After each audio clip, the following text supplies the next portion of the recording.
All right, this is our third focus group, or I guess Mondays will probably be mostly review days. So I guess I'll call this a review session. I went through everyone's posts, saw some really cool stuff in there. We'll kind of go through some of that today as well. But before I just go into the queries, does anyone have any questions, thoughts, things they want help on either on the SQL side or the Ethereum side?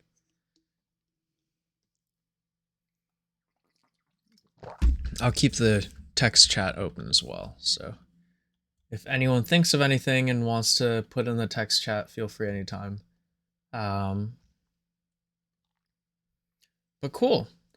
Sounds like everyone has a pretty good grasp on things, I would say.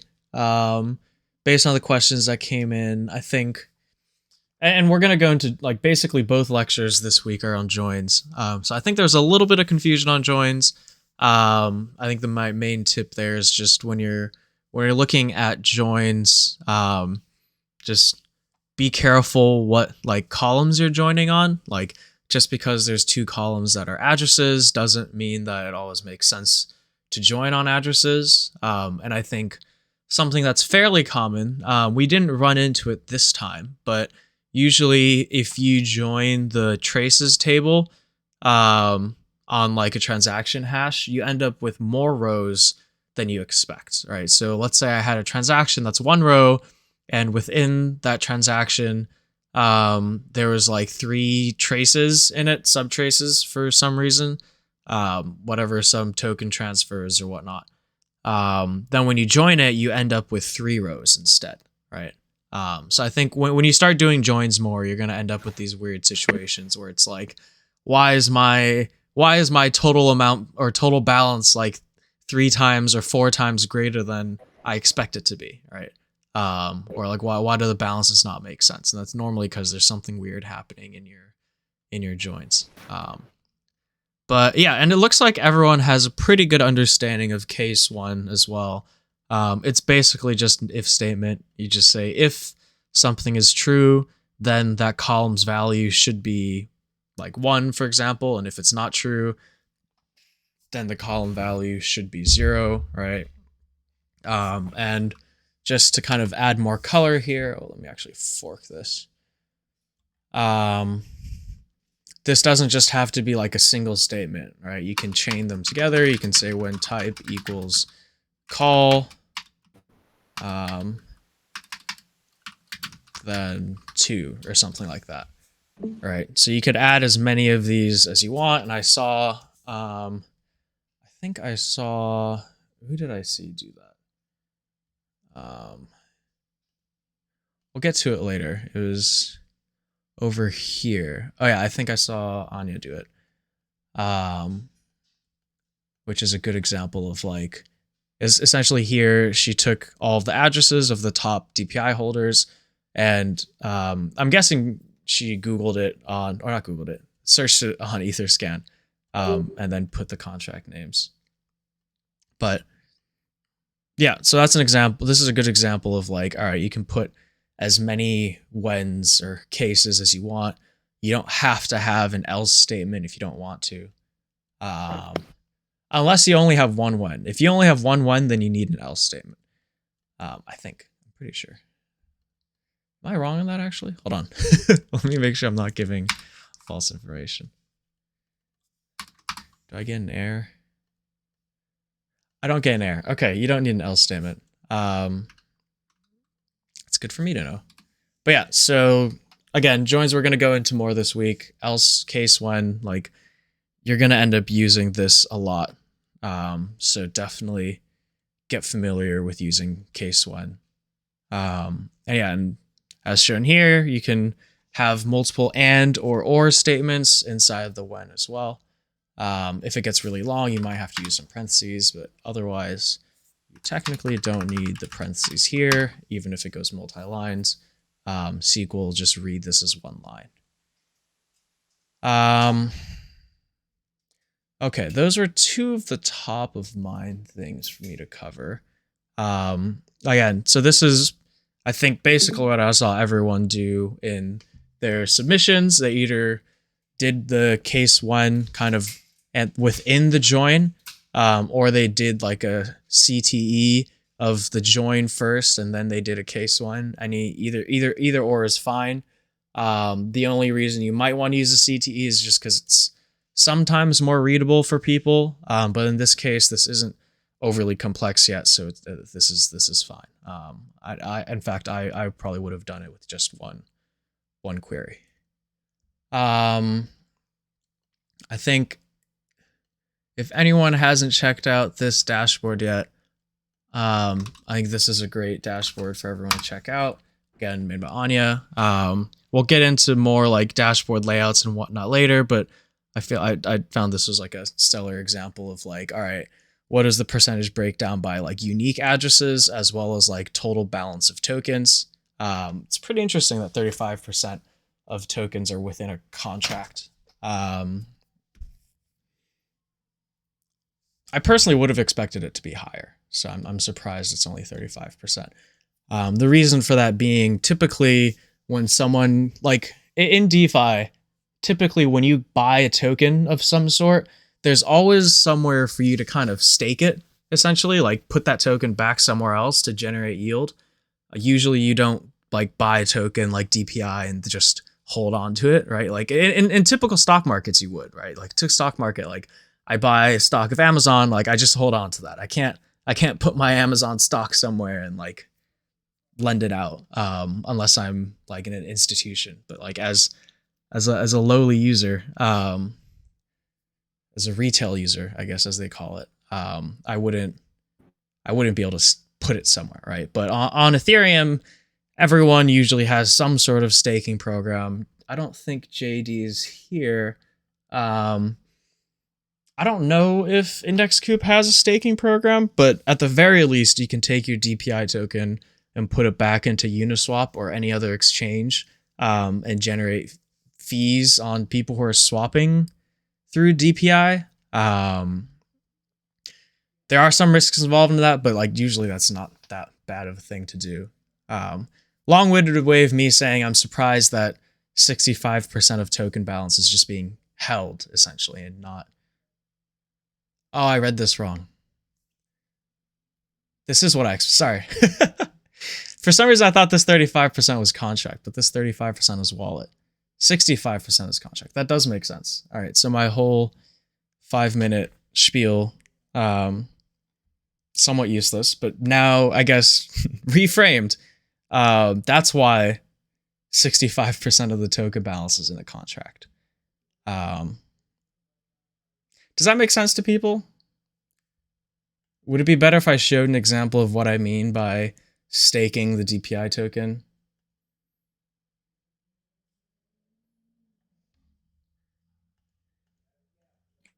Yeah, can you share an example?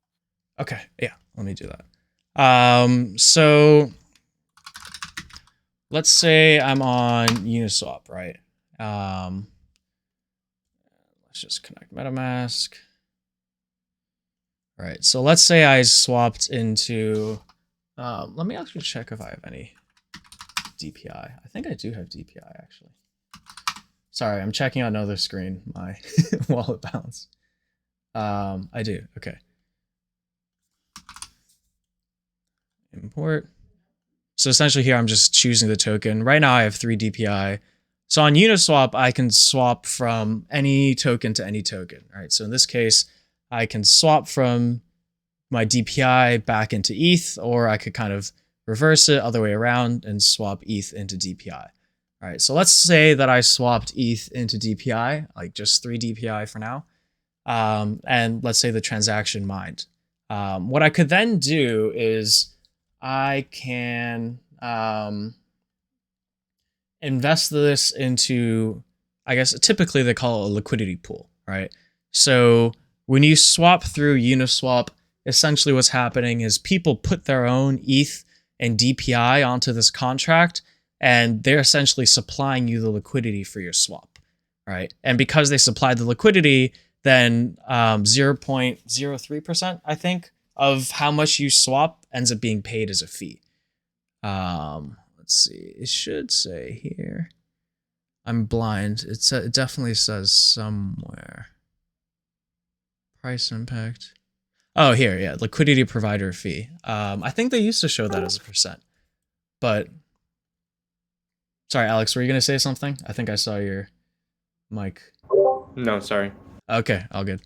Yeah, so this is a swap fee. Essentially, when I'm swapping from ETH to DPI, I'm paying this liquidity provider fee. Right? It's like a transaction. Well, it's a transaction fee on the liquidity pool. It's different from the gas transaction fee that I pay. All right. So the reason why I said that, where is it? Everyone should be putting their DPI into a contract, essentially into the exchange, is because they can basically hold on to that DPI asset technically, like it's still theirs, but they can generate a yield on it through people who are swapping from ETH to DPI. And I'm sure that's still not super clear. So what that means is I can go to Zapper Invest. And I'm fully doxing myself, but that's okay.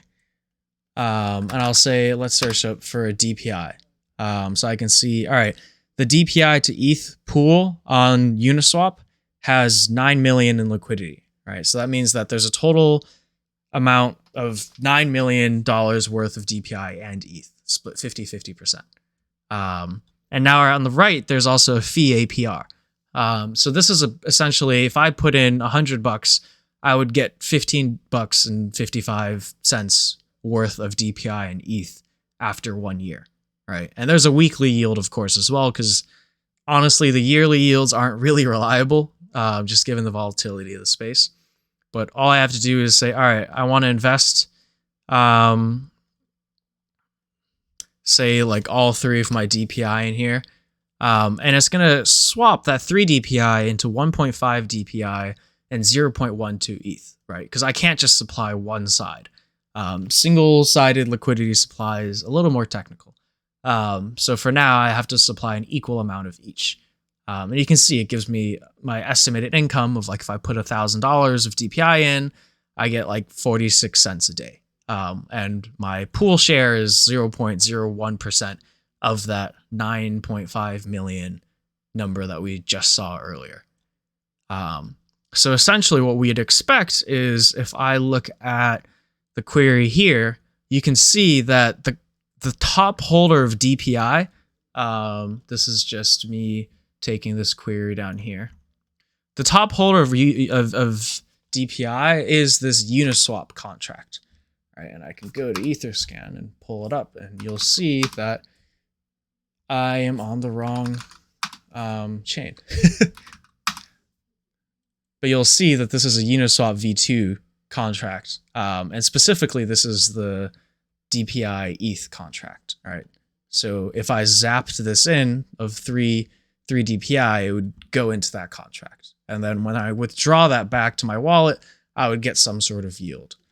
I haven't personally put any DPI in here because I just think the yield generated on $1,000 of DPI is just not enough to justify the gas cost. In the case that I might sell it, so I just hold on to it. In case you're wondering why I'm not taking my own advice. Does that make sense to people a little bit? Yeah, makes sense. Thank you. Cool. Yeah. So let's see, what else is this in? Yeah, Balancer V2, this is another contract. Sushi Swap, which is a Uniswap fork. Basically the same thing. Gnosis. All right, I have a guess to what this is. I'm guessing, yeah, all right. So Gnosis is popular for the Gnosis safe, which is essentially something called a multi-sig. A multi-sig means in my wallet, I have control of, like, I'm the only one who can sign and send funds, right? If I wanted to send ETH to someone here, I would just type in their address, sign it, and it'll send off in mine. But a multi-sig is saying, all right, I'm going to put all of my assets into a smart contract with like me, Henry, Anya, and like Alex for some reason, right? And we have like 4 ETH in there. And if I wanted to send the ETH to someone, essentially we would have to vote, and 3 out of 4 of us would have to vote, okay, yes, let's send that ETH. Otherwise, that transaction will never go through, and the ETH will never be sent. Right? So that's a multi-sig. So a lot of DAOs and kind of other organizations and even friends sometimes put their basically crypto into a Gnosis safe. I won't go through how to initialize one, but if you do want to try it, you can go through here. And essentially, when you create a safe, that's going to deploy a contract. And that is this deployed contract here. You'll notice that this says proxy and not safe. And we're going to actually cover that in a little bit later today, why this doesn't say safe. But what you can read about it here is essentially that there's 2 very large holders who are both safes. And I don't know here. Let's see if we can figure out who the holder is here. All right. So I'm looking at the transactions of who's sending and seeing if they have some sort of ENS. Doesn't look like any of them have an ENS. I actually don't know who these people are. Sometimes there's an ENS and you can figure out essentially who these people are, but they seem to be all anonymous. Trying to see if they transacted with anyone who might have had an ENS. No, these are all contracts. All right, never mind. Sometimes you can figure out who the owners are. I was going to say maybe this is like Index Coop on Polygon and they hold their own supply, which is possible. But I would need JD to confirm that. Cool. So that covers why so much of the balance is in contracts. Obviously, in a number of holder wise, we would not expect there to be a large number of contracts versus people. Because again, most of the liquidity is in one contract. If we wanted to be more specific in this or kind of show more information, we might show this as a bar chart instead of a pie chart, which let me just check if that's easy to do right now. Not in this one. I guess in this one we can. All right, so let's take, and if anyone has questions at any time, unrelated to this or related to this, please stop me.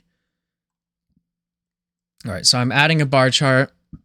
I want to group by address type, and let's actually, oh, it is already sorted.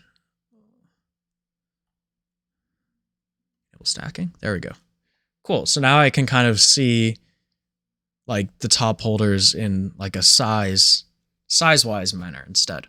So you can see that most of it's in this contract. I don't know who this wallet is, but they're a giant whale. Because that's like basically more than $1 million worth, I think, of DPI. What is that? 980 times 400. That is, no, that's 400K. Still a lot. But yeah, so I might want to add a chart like this to this dashboard as well, just to kind of give more color of like, is this just one contract holding all of this balance, or is it like evenly distributed, right? That's probably the only thing I would really add here to add color. Yeah, and this chart's really good as well, just showing number of users over time. Only thing here I see is it says D count.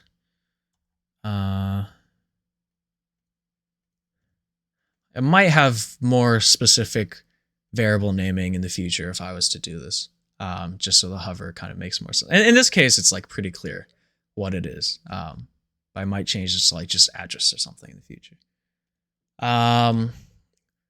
Cool. And then I saw Grace tried to replicate this, or not tried, she did replicate this using the MVI token, the Metaverse Index token. And one thing she pointed out was that the number of addresses, essentially the number of holders here, doesn't match the number of holders on Etherscan, right? Which is great that she noticed this. Actually, I've never noticed this before. Like I knew it existed, but I've never actually thought to check. So she did this query on Ethereum instead of Polygon, just because that's less transactions and probably queries faster. And so what you'll see is if I go to the @contract address and then I click on the token tracker on Etherscan, I can then click holders and it'll tell me 4,889 holders. But if I look here, this is, what is this? Bad at math. 4947. All right. So like why don't these holders match? Maybe Etherscan has something wrong here, but the more likely reason is Dune isn't a real-time database, right? It's not like as soon as a transaction mines on chain, it's immediately reflected in the database. I believe there's at least a 5 to 10 minute, if not 15-minute delay. Essentially, it takes time to process all these transactions into like nicely formatted data tables. So if you were trying to do something like trading related that required like basically by the second information, you probably wouldn't be using Dune, right? You'd need more of like a real-time API. But for our cases, it doesn't really matter if there's like 100 more, 100 less unique addresses. It gives us the same picture. But that answers the question of why these numbers don't add up to what's on Etherscan. But Andrew, the numbers in Dune are greater than the numbers in the Etherscan. So, are you saying that the Etherscan's ETL is slower, or because by your logic, the number of addresses in Dune should be lesser, right? Well, so that depends, right? What if a bunch of people sold DPI in the last 20 minutes? Then the number of holders would have gone down. Okay. So it's then possible. I guess it'll be very difficult to get an exact match. Yeah. Yes, yeah. It's probably fairly difficult to get an exact match. Either from I don't even know if I would trust this to be an exact match. Just because that's a lot of queries and API calls. So it's possible that like even though a transfer or transaction shows in their front end, that they haven't updated this like by the second. Because that feels just very expensive to me to manage. But we can assume it's within this range. And yeah, plus minus, it doesn't really matter. Sometimes this is going to be less than what's on Etherscan. Sometimes it's going to be more. But yeah, good question. One question. So what is a good real-time API to get the data, the live data? Yeah, that is a great question. It depends on what you're trying to get live data for, right? If you're trying to get live data for number of holders of something, that's probably really, really hard to do. I'm trying to think. I know one of the popular, I think it's Parsec API. Please tell me I have the right one.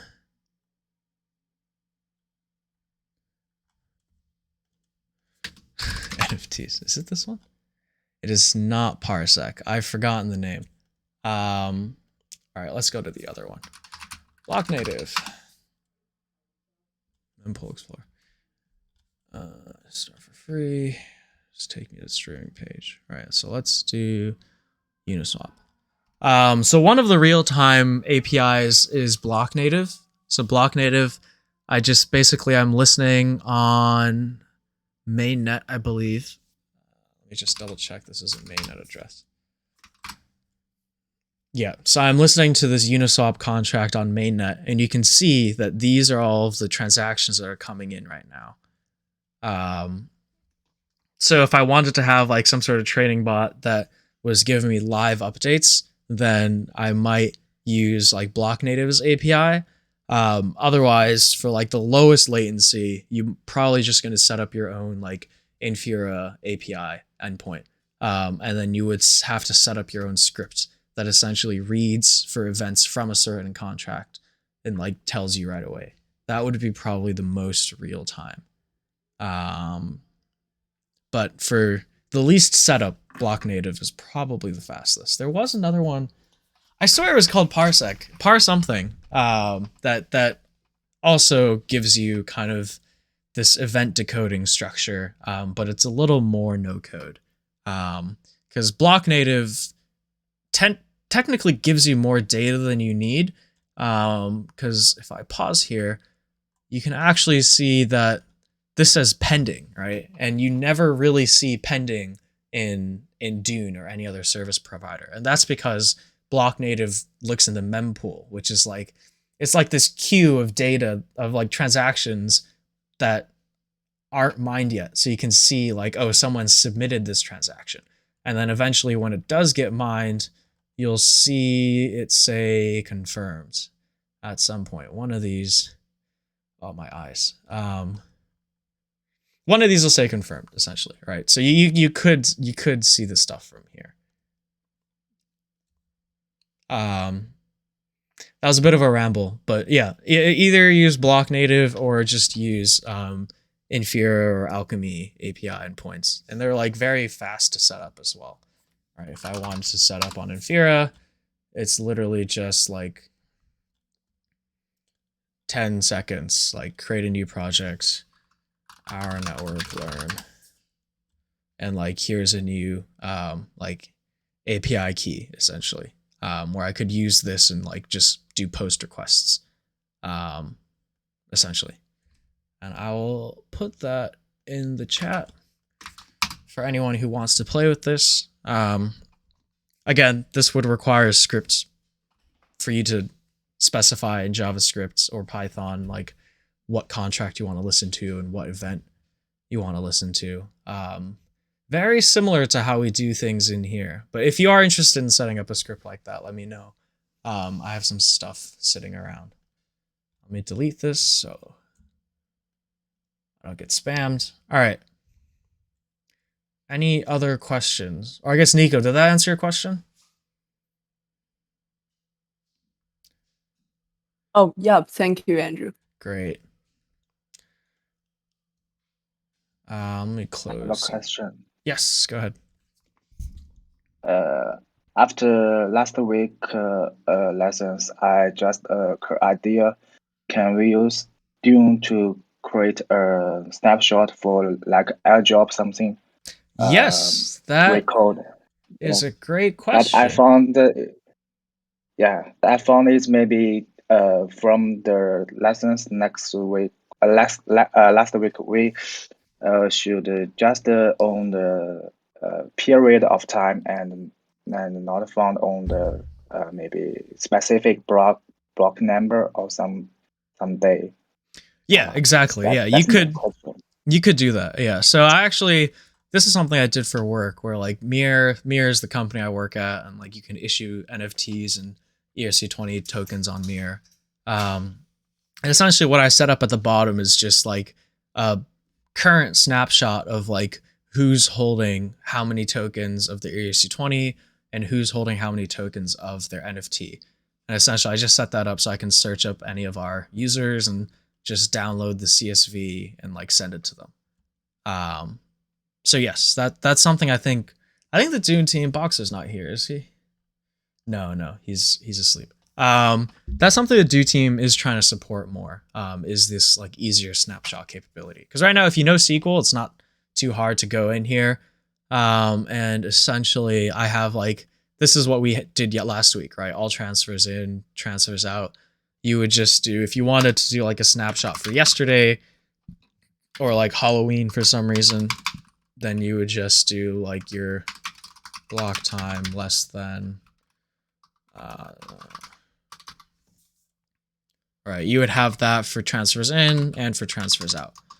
All right, and if you did this, then this would give you the snapshot of everyone who is a holder before, like not before, but like on this date who is a holder. And if you wanted just people who have bought the token, then you would only do this top part. If for some reason you wanted to block list anyone who sold the token, which I think someone's done before, I can't remember who.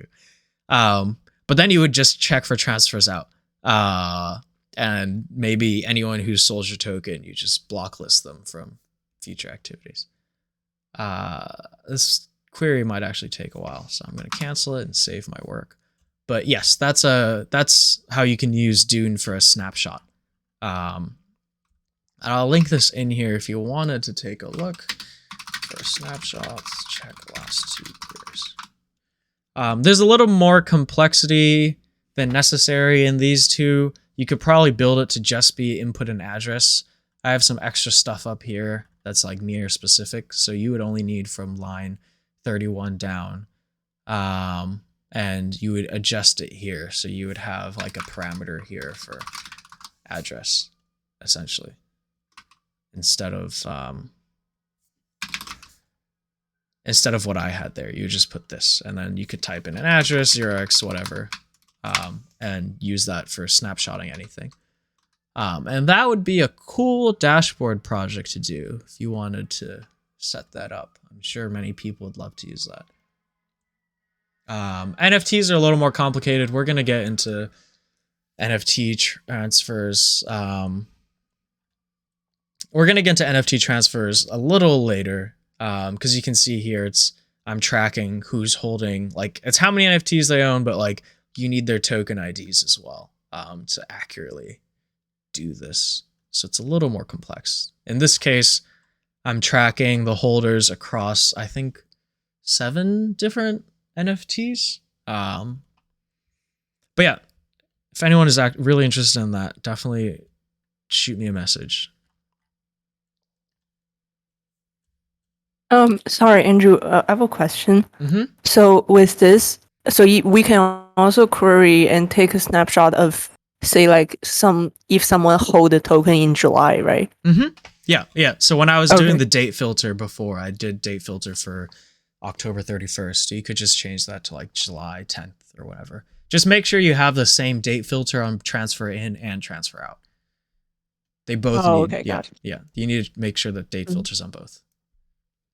Yeah.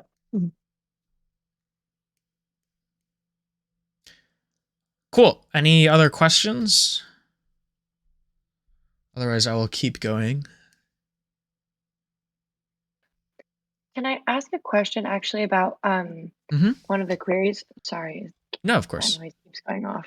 Can I ask a question about one of the queries that we saw this week? Yes. I think it was done by another person, but it's like a labels.get 2, and it's looking at Ethereum transactions. Labels.get 2. Let's see. I'm guessing Kofi did that one.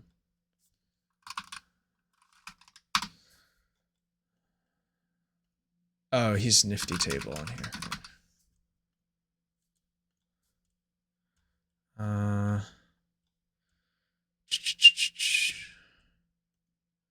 No, it was done by another oh, was it Florian? Student in the class. Oh, done by another student. Sorry. Okay. Yes.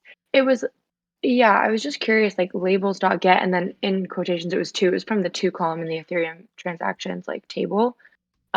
Yes. But I was just Go on. I didn't really understand what it returned exactly and how it got that.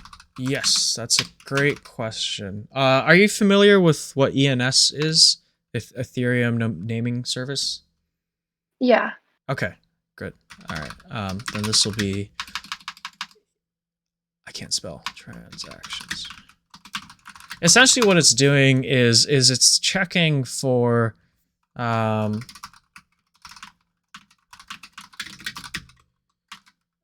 it's checking for all the ENSs owned by, is this just the same person that, hold on. I'm guessing that's just the same person that transacted the first 10 here. So essentially these are the ENSs that were bought by this 2 sender. All right. Oh, that's why. Okay. I shouldn't do 2 here. I should do from.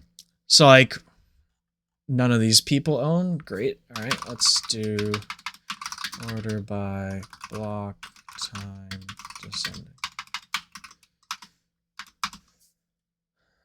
Okay, great. So this shows certain addresses. Wait a minute. Am I using the right labels? Sorry. me go to Dune abstractions labels. GitHub is a little slow, but essentially it's a user-defined function, meaning it's a function that the Dune team created to like kind of shortcut search a table. So what it should be doing is it should be looking at ENS names, but I think I put the wrong. I think I put the wrong search.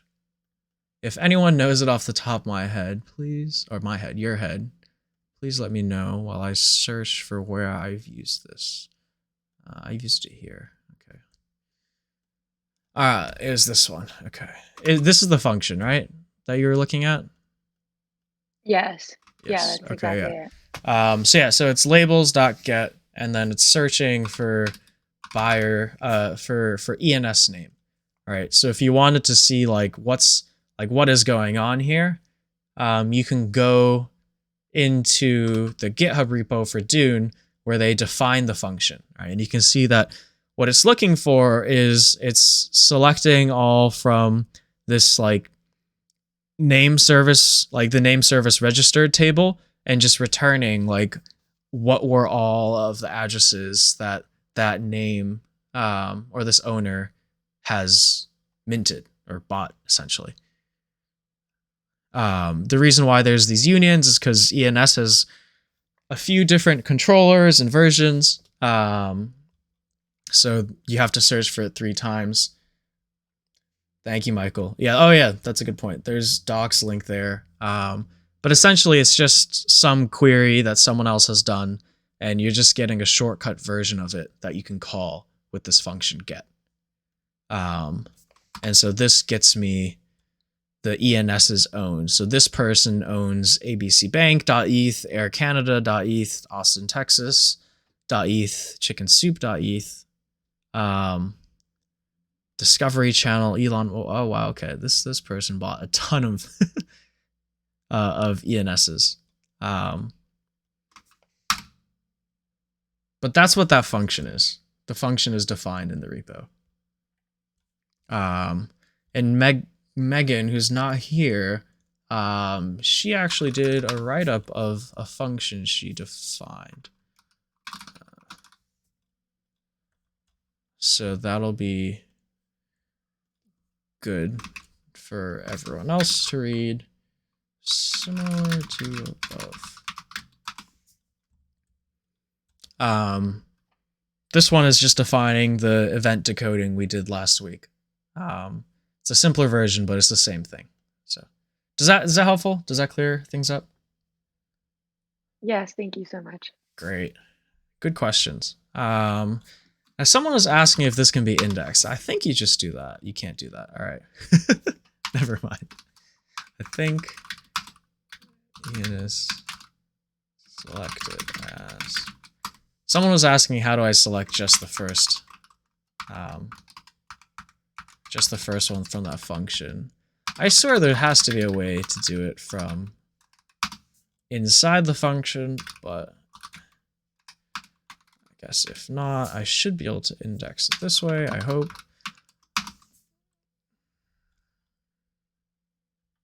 That's not right. All right, let's look for the right way. Index an array. Postgres.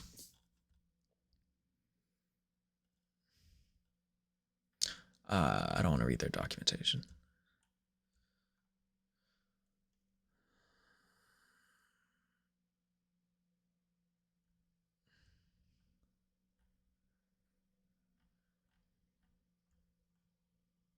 Why does this look more complex than it needs to be?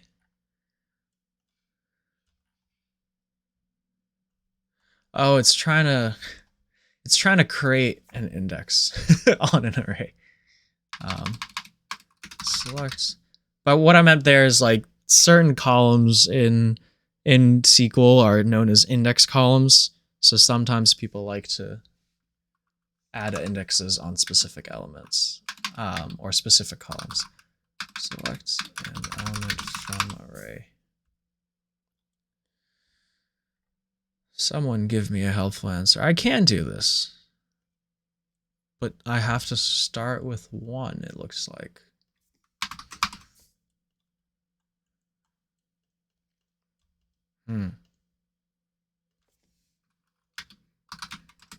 Hey, this is Michael. Maybe try extending your limit. I wonder if these addresses just don't have ENSs. It's a good point. I thought, am I going crazy? Didn't one of them have one earlier? Yeah. Oh, but I guess new there was a new transactions came in. transaction. Yeah. Thank you. Blockchain moves too fast for us. Yeah, I'm so used to this just being old. Okay. Yeah, so we have ENSs owned here, and 0 doesn't show anything. So now we've learned that if you want to index an array on Postgres, start from 1. And that'll get us. Things are moving too quickly. All right. Let me just add where ENS owned is not null. All right.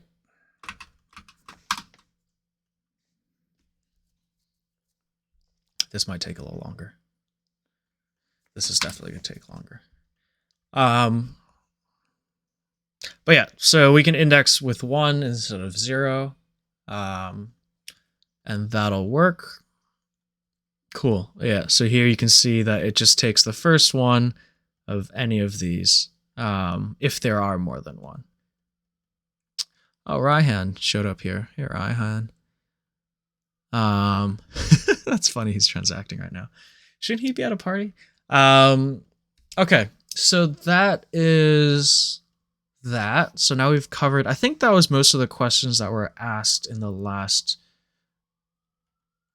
over the weekend. I'll open up one more time before I go into a fun concept. Does anyone have any other questions?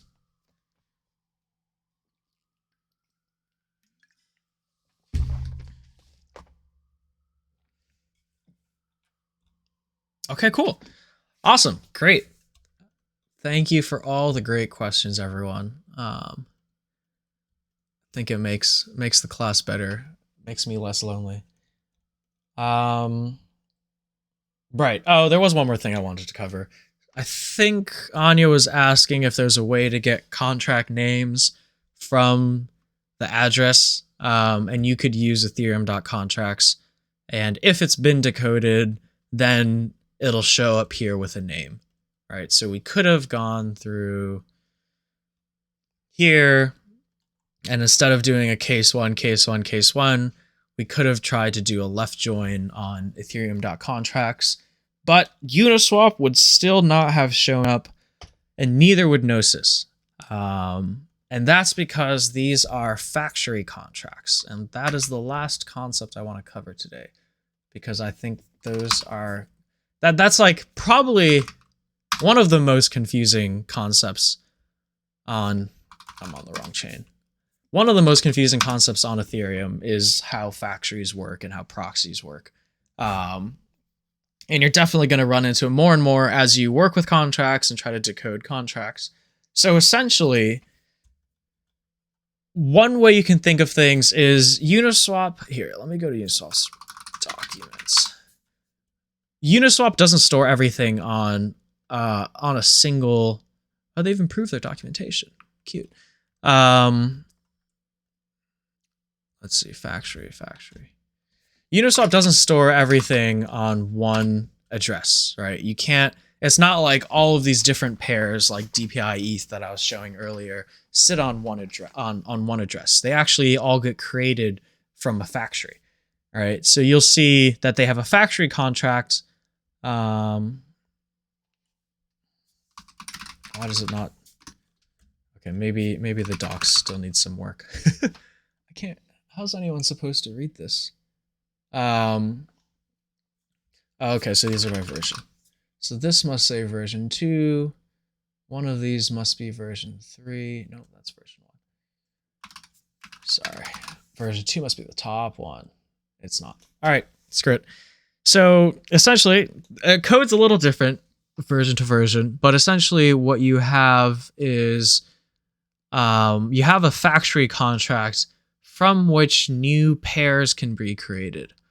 Credit exchange. Sorry, I'm looking for. All right, you know what? We're just gonna go to Etherscan. I thought the documentation would be more helpful, but let's just search up some pair. That's not gonna work. Let's go and take this contract that's provided here. All right. So this was the pair, right? This is the DPI ETH pair. I'm going to go to internal transactions and I'm going to go to this factory creation, like the contract creation transaction. And what happened was this contract was interacted with, which is the router. Where is add pair? Nope. Is it create? There's a function here that essentially, it's not letting me type anymore. Oh, these websites do not like me today. Thank you, Azale. Great, this is what I was looking for. Uniswap v3 factory, and there's a function here that's create pool. And what this does is you put in 2 token addresses, can be any 2 token addresses. You can specify some fee parameter if you want, but typically it's just default 0.03%. And what's going to do is it's going to deploy a new contract that has all the logic necessary and holds these 2 tokens, right? So this DPI contract, let me go back until I find it. Yeah. So this DPI contract is essentially created from that factory. All right. So the reason why I said it wouldn't show up if you just joined on Ethereum contracts is because this contract name likely only tracks the factory contract. Sorry, not that contract name. This contract name of, like, if I search up an address in here, it would only show up as Uniswap for the factory. It probably doesn't show up for the proxies. We can test this out. I'm pretty sure of this.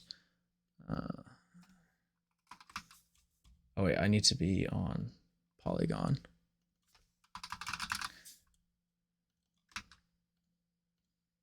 Let's add this.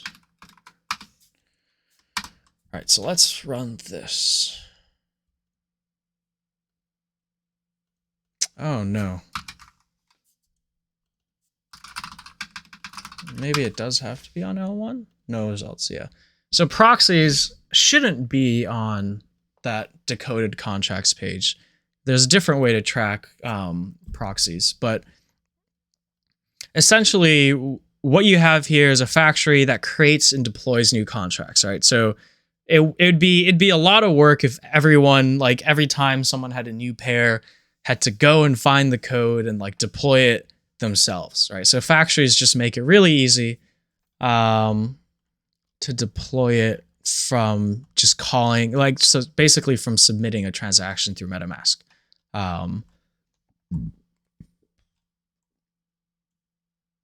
Where is the address?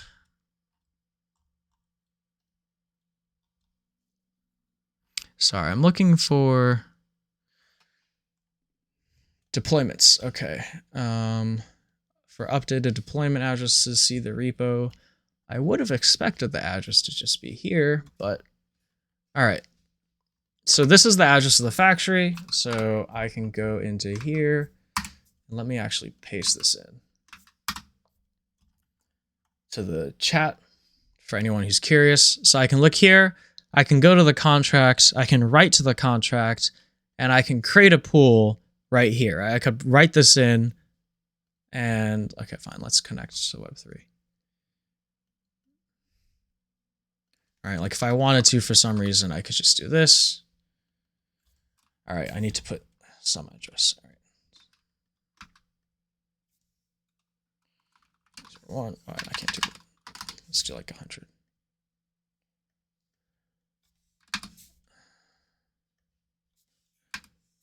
Okay, I'm putting a wrong wrong parameter in here somehow. I think it's my format for uint 224 is wrong. Or maybe it doesn't let me do. Maybe it doesn't let me do two of the same address. I doubt that it's checking that this is actually an ERC20 address. I don't think it's. They're not that smart, right? Are they? Okay, point being that I should be able to just create a pool from here. I'm clearly doing something wrong. And if anyone figures it out later of how to get that transaction sign to pop up, please do share it with the class. But essentially, if I sign that transaction, it would deploy as a new pool. And you can see that there's, I think it looks like there's 14 pools that have been created here. It is fairly expensive to create, right? Like I think it costs 0.4 ETH. So it costs like almost $2,000 to deploy a new pool. So not exactly cheap, but you deploy it once and that's all you ever have to do. And now anyone can trade or add liquidity or remove liquidity from that DPI ETH pair. All right. So that's a factory. And earlier we saw something called a proxy. All right. We saw here this Gnosis safe. So the Gnosis safe is also deployed through a factory. This is the wrong chain. It's also deployed through a factory, but essentially what they do is when you pay for gas for deploying, you pay based off of the length of the code, essentially. The more code there is, the more expensive it is to deploy. So what some protocols do is they deploy the logic once, right? Like that's the expensive part, like all of the logic of how you vote on a safe and how to vote for making a transaction go through. You deploy that logic once, and then you deploy something called a proxy, which essentially is like an empty pointer.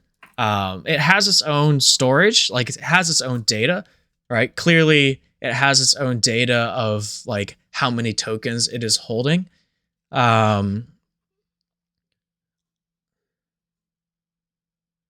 Michael has given us some helpful information on creating the pool, but I've unfortunately left the site.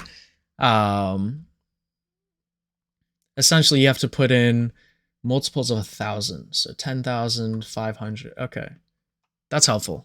Thank you. Yeah, I had to relook it up. But yeah, weird contract nuances, and it only allows 3 fee tiers right now. But yeah, just kind of nuances. Okay, yeah, an Etherscan probably doesn't decode. They know there's an error, but it doesn't tell us what the error is, which is fine. It's Etherscan. Thank you. What was I saying? Oh yeah, so proxy is essentially just like an empty storage, right? Like it doesn't store any logic, but every time you call it, it just forwards that call on in a delegate call, essentially, right? So I showed this before. Does anyone actually remember what we were looking at that had a delegate call?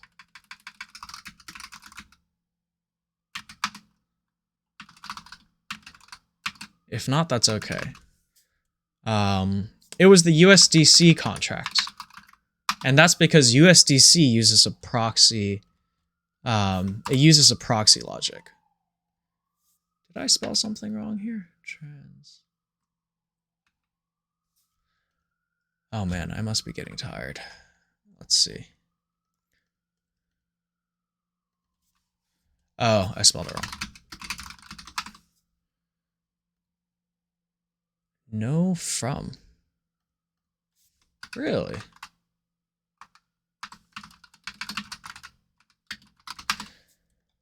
I really want us to see.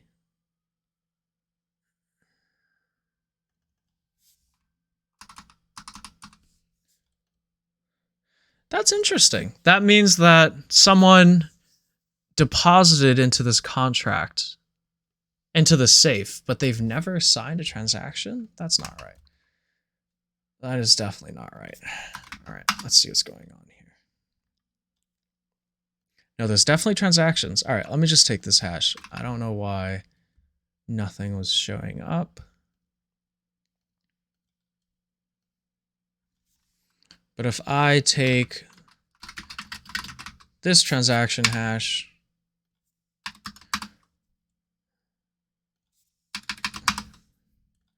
All right, cool. So I see that the sender. Oh, I'm dumb. Okay, of course. So anyone know why that contract didn't show up, the proxy contract? Why it didn't show up when I was searching it up in transactions?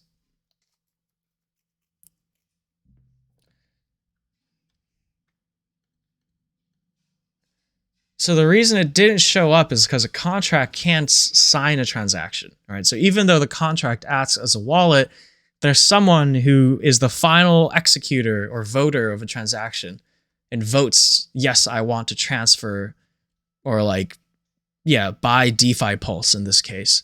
And then the contract will execute it, but it's always from an address. It can't be from that contract. So that was a dumb thing for me to search up. So the transaction shows is just one, right? But if I go to traces, I will see a delegate call. If I go here, you'll see that there's always like some sort of function call, but like right before the function call, there's a delegate call. And like this delegate call is essentially it's the proxy contract forwarding it on to the logic contract to actually execute things, right? So you can think of like a proxy just as a normal contract, but like in data wise, it doesn't really affect anything unless you're looking into traces, in which like a normal factory like Uniswap that just deploys a new pair with like complete logic and everything, versus a proxy contract which only deploys an empty, like essentially an empty state, where you can actually see how cheap the transaction deployment is. I know this is on Polygon and it's even cheaper, but you just have to take my word that deploying a proxy does not cost 0.4 ETH. It probably costs 0.03 ETH or something, much cheaper. Now there is extra cost associated with that. You have an extra function call happening with every piece of logic. So you're essentially paying for a cheap deployment, but you have to pay the extra gas costs of each of these calls going forward. All right, so it's possible that if you're going to be using this Gnosis safe for like 50 years, eventually the gas you saved is no longer going to be saved anymore because it went into this incremental increase in function call and like gas cost of each transaction. All right, so Uniswap made the executive decision, like everyone is going to do billions of transfers on a Uniswap contract. That's definitely not going to end up with gas saved. Therefore, for Uniswap, there's no point in deploying a proxy, right? Hopefully that logic makes sense. It really is a cost benefit thing, but essentially for both proxies and like normal contracts, most protocols have some factory that you call to deploy like this new sub address or subcontract that stores all the logic. The only contracts that aren't really proxies are like ERC20s or like ERC721s, like NFTs. Like no one is creating DPI through a factory, right? They're deploying that contract from scratch. You could make an argument that like maybe to make UX better, we might as well do it as a factory. And I'm sure there is a factory out there that lets you deploy like ERC20 or ERC721 tokens, but most protocols and teams deploy that from scratch. Anyways, so that's a very advanced concept actually, and it took me a while to wrap my head around. So if that's very confusing, don't worry too much about it. I don't think you'll run into it too much until later this week or until you start decoding things on your own. But if you want to read more about it, this is a good resource to read. This is like a very advanced version. And for a simpler version, contract solidity. Yeah, just read this one. Again, it's not a requirement that you know Solidity for doing data analysis, but like if you read into some of this stuff and kind of get familiar with basic patterns and like function calls and events like that, it's going to make your data analysis a lot smoother and easier. And you'll find more interesting problems as well. So, all All right, that's enough of me rambling. I do have to go. I'm going to stop the recording.